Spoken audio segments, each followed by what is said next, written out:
마가복음 12장 13에서 27절 말씀입니다.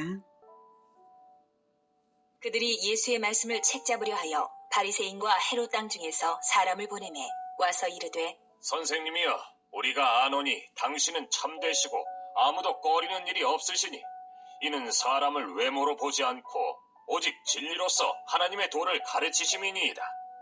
가이사에게 세금을 바치는 것이 옳으니이까 옳지 아니하니이까 우리가 바치리이까 말리이까 한데 예수께서 그 외식함을 아시고 이르시되 어찌하여 나를 시험하느냐? 데나리온 하나를 가져다가 내게 보이라. 하시니 가져왔거늘 예수께서 이르시되 이 형상과 이 글이 누구의 것이냐? 이르되 가이사의 것이니이다.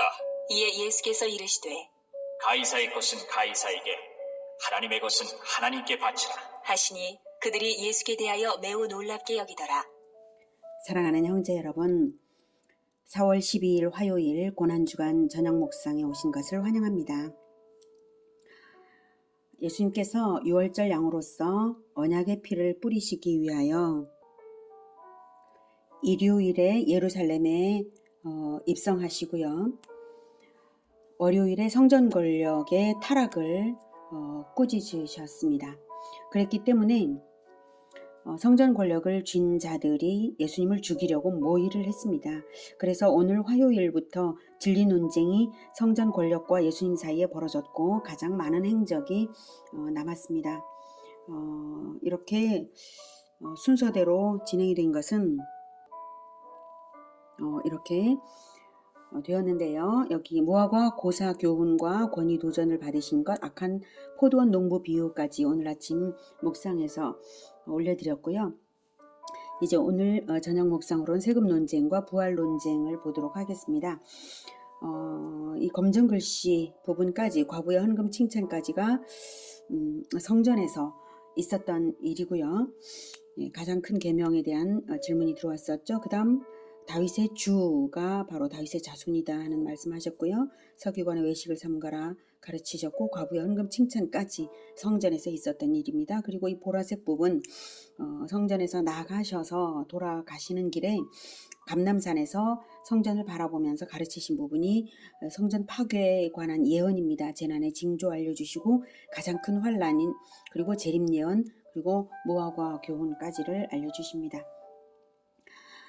월요일에 성전 장사치들을 내쫓으시면서 성전 정화를 행하시자 성전 권력자들이 무슨 권위로 그러느냐며 권위 논쟁을 걸어왔어요. 권위 도전.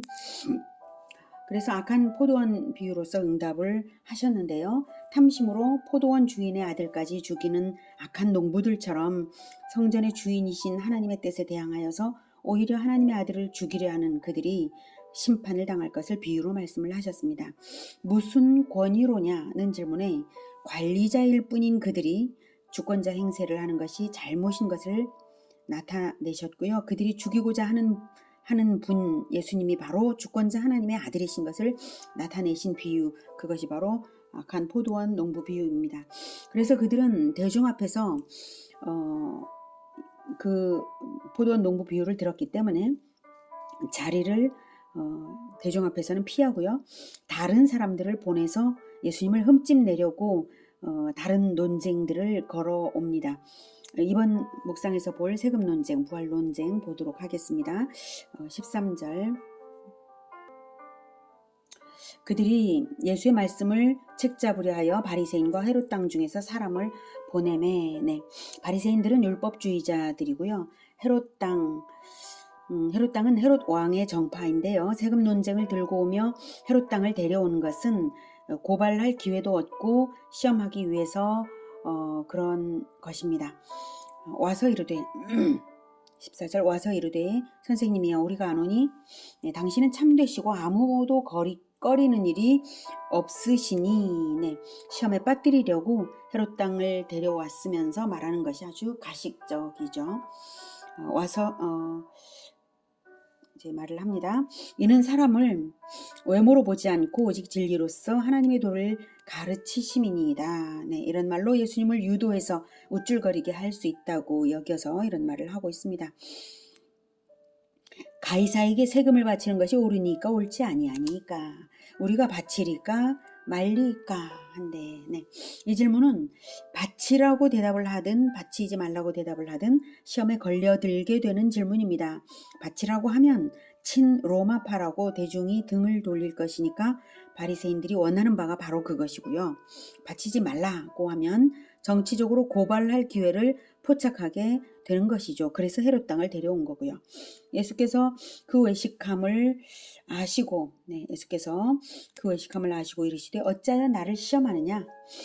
데나리온 하나를 가져다가 내게 보이라 하시니, 예수님은 모든 것을 아시죠. 시험당하지 않으시고 불순한 의도를 다 아십니다. 그래서 데나리온을 보이라고 하는데요. 데나리온은 그 당시 화폐입니다. 로마 황제인 가이사의 두 상이 이렇게 새겨져 있습니다. 16절 가져왔거늘 예수께서 이르시되 이 형상과 이 글이 누구의 것이냐 이르되 가이사의 것이니이다. 데나리온의 로마 황제의 얼굴과 글자가 새겨졌다고 해서 모든 데나리온이 황제의 것은 아니죠.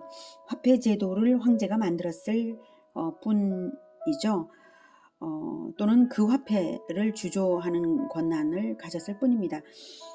어쨌든 가이사의 것이니이다 라는 대답을 들으신 후에 대답을 하십니다. 17절 이에 예수께서 이르시되 가이사의 것은 가이사에게 하나님의 것은 하나님께 바치라 하시니 그들이 예수께 대하여 매우 놀랍게 여기더라. 단순 명쾌하면서 완전한 진리로서 대답을 하시고 시험에 들지 않는 지혜로운 대답을 하셨죠. 모든 것의 주인은 하나님이십니다. 가이사조차도 결국 하나님 앞에서 심판대에 설 테니 자기의 것이 아닌 것을, 자기가 자기의 것이 아닌 것을 자기의 것으로 소유권 주장했던 것에 대하여 심판을 받게 될 것입니다. 그러나 또한 백성 편에서는 세금 제도의 정당성에 대한 납세의 의무로서 행해야 할 것을 가이사의 것은 가이사에게 라는 대답에 함축시켜서 가르침을 주시는 것이죠. 결국 가장 찔려야 할 사람들은 당시 종교 권력가들이죠. 성전 권력을 휘두르면서 하나님의 것으로 주인 행세를 하며 부귀영화를 누리고 있는 진실을 그들 스스로 직면하게 하시는 대답이십니다. 하나님의 것은 하나님께 바치라. 왜 하나님의 것을 너희들이 빼앗느냐? 이 뜻이죠. 로마 황제의 세금 제도가 착취라면 성전 권력이 설치해 놓은 성전 시장 시스템은 백성들을 또 다른 방식으로 착취하고 있었으니까 당사자들은 마음이 찔려서 회개해야 마땅합니다. 가이사가 도둑이라면 대제사장도 강도라는 대답이 그 안에 포함되어 있는 것입니다. 성전을 강도의 소굴로 만들었도다가 다시 생각나는 부분이죠. 질문자들이 예수께 대하여 매우 놀랍게 여겼다는 것은 그 의미를 알아들었기 때문에 깜짝 놀란 것입니다. 하지만 진정 예수님의 말씀을 진정으로 알아들었다면 최후 심판 때를 떠올려야 할 것입니다. 그들이 질문할 때 14절에 오직 진리로서 하나님의 도를 가르치심이니다 라고 진리로 대답하라고 요구했으므로 예수님은 진리로서 대답하신 것입니다. 최후의 심판 때는 진리에 따른 심판을 하는 자리입니다. 그렇다면 최후 심판 때에서도 동일한 질문이 있을 것입니다. 진리에 따라 이 형상과 이 글이 누구의 것이냐? 내 영혼의 형상이 하나님의 것인가 아닌가? 내 영혼에 새겨진 글이 하나님의 말씀인가 아닌가? 이 형상과 이 글이 누구의 것이냐? 나의 겉모습이 나의 형상이 아니라 나의 실천들로서 형성된 나의 실체가 나의 형상입니다. 나의 영혼에 새겨져서 되새김질하듯 묵상되는 것. 그것이 내 영혼의 글입니다. 그것을 보고 심판대의 배심원들이 대답할 것입니다. 하나님의 것이니이다 또는 세상 신의 것이니이다. 그 대답에 따라 심판주께서 판결하실 것입니다. 하나님의 것은 하나님에게 또는 세상 신의 것은 세상 신에게 그리고 영원히 자기 주, 자기가 따르던 자와 동일한 운명으로 영원히 들어갈 것입니다.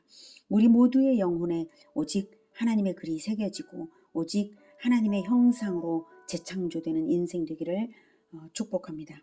18절. 부활이 없다는 사두개인들이 예수께 와서 물어 이르되 네, 17절까지는 바리새인들과 헤롯 땅에 와서 세금 논쟁을 제시했지만 예수님을 이기지 못했죠. 그러니까 이제 그들은 선수 교체를 해서 다른 사람들을 보냈는데요. 사두개인들입니다. 이스라엘 최고 재판기구인 사네드린 공회가 대제사장과 바리새인들과 사두개인들로 구성이 되었는데요. 바리새인들은 율법학자들인 서기관들이 대부분이고요. 사두개인들은 제사장 가문이고 성전 권력을 장악한 사람들입니다. 그런데 사두개인들은 바리새인들과는 아주 달라요. 그들은 성전 제의를 맡았지만 제의를 맡았다 뿐이지 성경 전체를 믿지도 않고요. 모세 오경만 믿으며 지극히 현세적인 사상을 가진 자들입니다. 부활도 없다, 천사도 없다, 심지어 영도 없다고 인정을 하지 않을 정도이니 거의 유물론자인 그 정도인 사람들입니다. 이번에 바로 그들 사두개인들이 왔습니다. 19절. 선생님이여, 모세가 우리에게 써주기를 어떤 사람의 형이 자식이 없이 아내를 두고 죽으면 그 동생이 그 아내를 취하여 형을 위하여 상속자를 세울지니라 하였나이다. 7형제가 있었는데 마지가 아내를 취하였다가 상속자가 없이 죽고, 둘째도 그 여자를 취하였다가 상속자가 없이 죽고, 셋째도 그렇게 하여 7이 다 상속자가 없었고 최후에 여자도 죽었나이다. 7사람이 다 그를 아내로 취하였으니 부활 때 곧 그들이 살아날 때 그 중에 누구의 아내가 되리까? 사두개인은 가상 상황을 들고 논쟁을 걸어온 것입니다. 가상의 이야기를 한 것입니다만 율법이 명하는 계대 결혼 제도에 따라 가정한 상황입니다. 계대 결혼은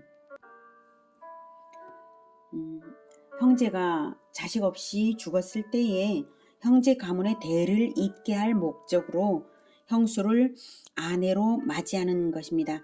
첫 아들을 죽은 형제의 이름으로 잇게 합니다. 계대 결혼을 통해서 첫 아들을 낳으면요. 그래서 대를 잇는다라는 뜻의 계대입니다. 이런 이 결혼 제도는 하나님께서 명령하신 제도입니다. 신명기에서요. 우리가 듣기에는 생소하지만 하나님이 이런 제도를 주신 것은 부활의 진리가 있기 때문입니다.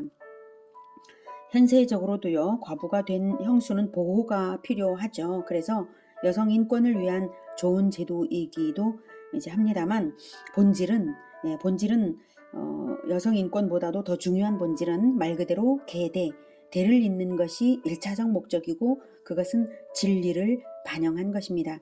계대가 왜 진리인가 하면 하나님께서 창조적에 하나님의 형상을 따라 인간을 창조하시되 남자와 여자로 창조하셔서 연합하게 하시고 출산하여 번성하고 충만하여 땅을 정복하는 복을 주셨기 때문입니다. 한 세대만 아니라 대를 이어야 진정한 번성 충만이 되는 것이죠. 창세기 1장에서 그 복을 주실 때는 인간들이 오염되지 않은 상태, 순수한 상태였기 때문에 하나님의 형상 그대로를 소유한 상태였기 때문에 그 하나님의 형상이 번성에 번성을 거듭해서 충만하기를 하나님께서는 바라셨던 것입니다. 그러므로 지금은 이제 죄로 오염된 이 세상에서는 그냥 육신적인 출산만으로는 진정한 복은 되지 못하고 하나님의 형상이 회복되어야 복음을 듣고 말씀으로 영혼이 거듭나서 하나님의 형상이 회복되고 그렇게 해서 하나님의 백성이 되어서 번성하면, 즉 말씀으로 하나님의 자녀들이 번성하면 그것이 진정한 복이 되는 것이죠. 자, 그래서 계대 결혼은 번성 충만이 단절되지 않게 하시는 하나님의 은혜입니다. 계대가 얼마나 복된 것인지를 부활 후에 영원한 공동체 생활을 통해서 더욱 확연하게 알 수 있으리라 기대됩니다. 24절. 예수께서 이르시되 너희가 성경도 하나님의 능력도 알지 못함으로 오해함이 아니냐. 사람이 죽은 자 가운데서 살아날 때에는 장가도 아니 가고 시집도 아니 가고 하늘에 있는 천사들과 같으니라. 네, 결혼이 이 세상에만 있는 것임을 알려주십니다. 천국에는 천사들처럼 결혼이 없습니다. 결혼이 없어도 문제가 없는 이유가 다시 죽을 수 없기 때문입니다.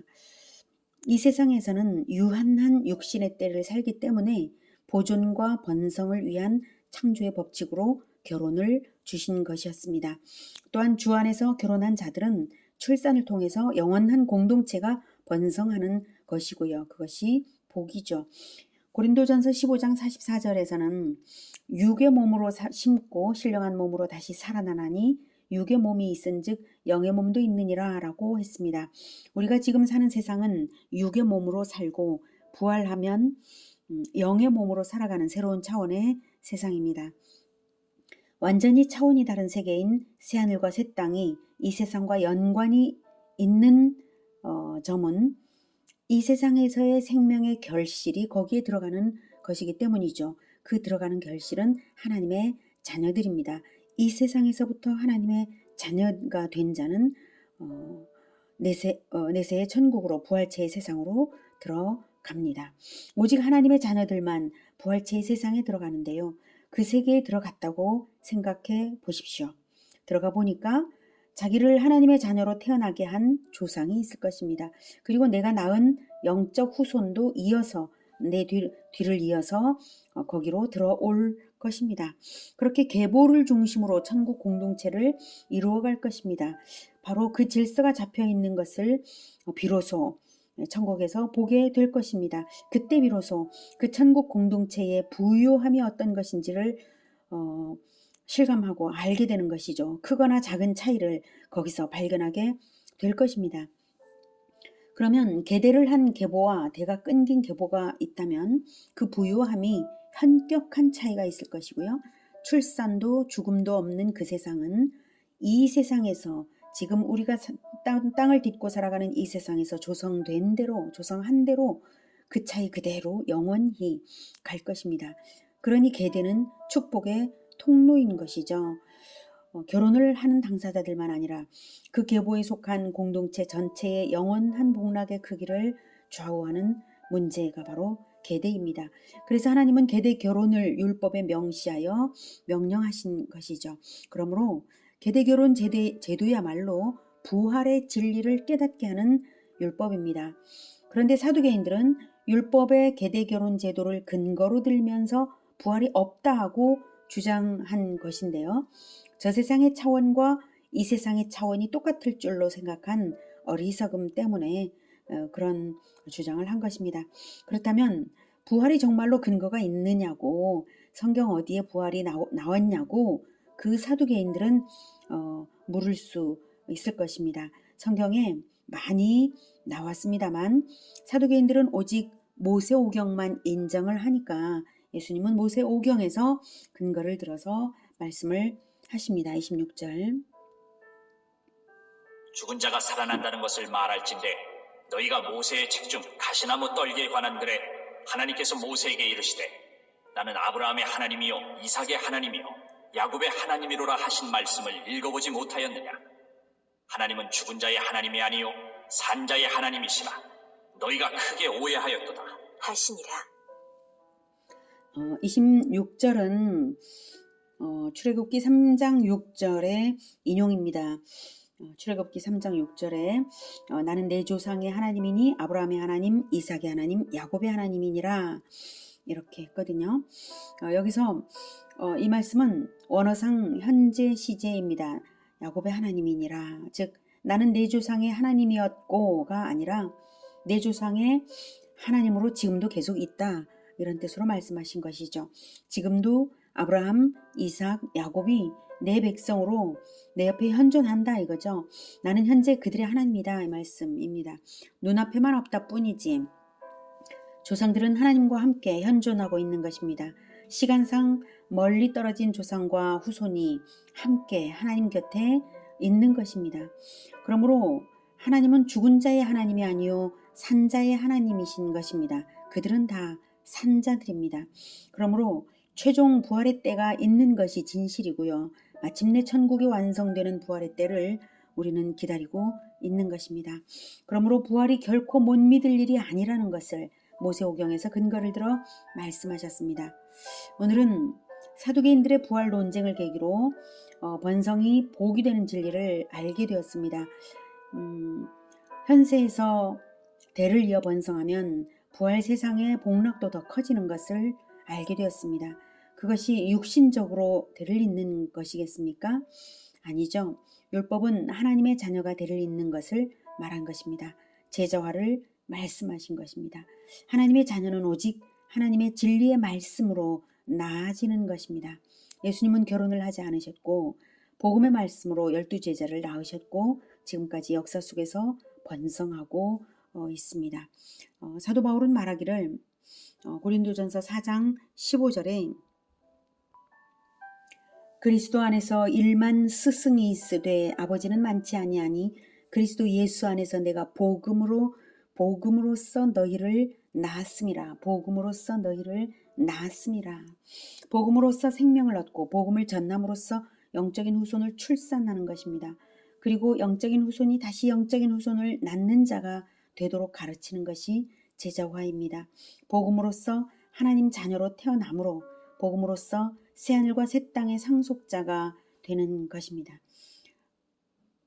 에베소서 3장 6절에서는 이는 이방인들이 복음으로 말미암아 그리스도 예수 안에서 함께 상속자가 되고 함께 지체가 되고 함께 약속에 참여하는 자가 됨이라라고 말합니다. 제자화의 복락이 얼마나 큰지 감이 잡히십니까?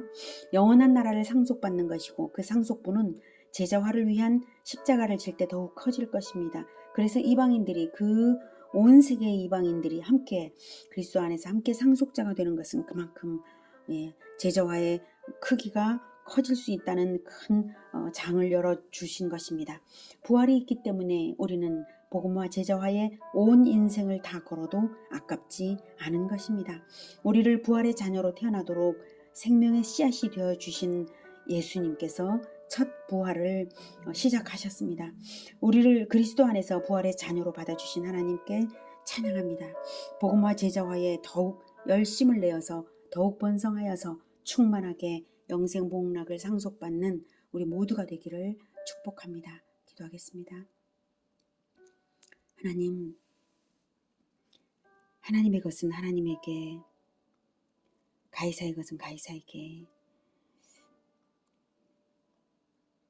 결국 이 심판의 원리가 그렇다면 우리의 영혼을 하나님의 말씀으로 충만하게 채워주시고 우리의 형상이 하나님의 형상이 되게 하여 주시옵소서. 그래서 우리가 복음으로써 자녀를 낳고 또 낳아서 대를 이어서 번성하게 하시고 예수님 다시 오시는 그날까지 끊기지 않고 오직 번성의 번성을 거듭하는 우리 교회 공동체가 되게 주님 도와 주시옵소서. 예수 그리스도 이름으로 기도드립니다. 아멘. 이어지는 시간은 개인 기도 시간입니다.